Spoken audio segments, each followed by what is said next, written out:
Roche.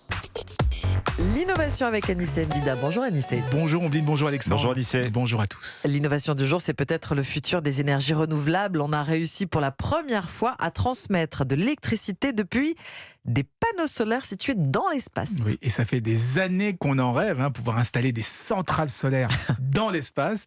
Comme ça, il y aura plus de nuages, plus de nuit, plus d'atmosphère. Donc un soleil qui donne sa puissance maximale 24 heures sur 24, quelle que soit la météo.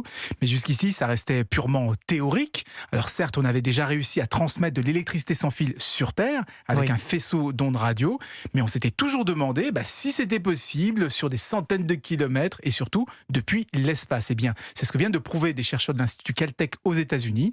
Une fusée avait décollé en janvier avec leur démonstrateur à l'intérieur et depuis quelques jours, ces panneaux solaires se sont déployés. L'électricité a commencé à être convertie en ondes radio et elle a été transmise avec succès vers un récepteur placé sur le toit de leur laboratoire. Donc c'est vraiment une première très attendue, car elle ouvre la voie à ce qui n'était jusqu'ici que de la science-fiction, des centrales solaires spatiales. Bon, alors c'est sûr comme transmission, qu'est-ce qui se passe? Et s'il y a des nuages ou s'il y a des avions? A priori rien, ils utilisent des micro-ondes, donc la transmission ne devrait pas être perturbée ni par des obstacles ni par le mauvais temps. D'accord. Ça serait pas non plus dangereux, que ce soit pour les avions ou pour les oiseaux, mais bon, pour l'instant, on a transmis qu'une toute petite quantité d'énergie, d'électricité, juste de quoi allumer 2 ampoules LED. Donc il faudra encore confirmer l'innocuité avec des puissances plus importantes. Quelle est la prochaine étape? Est-ce qu'on va bientôt voir arriver une vraie centrale solaire dans l'espace? Mais oui. D'ailleurs, quasiment tous les pays sont sur le coup. L'Agence spatiale européenne a lancé ses travaux. L'Agence spatiale japonaise commencera ses expérimentations dès l'année prochaine. Mais c'est la Chine, la plus ambitieuse. Elle prévoit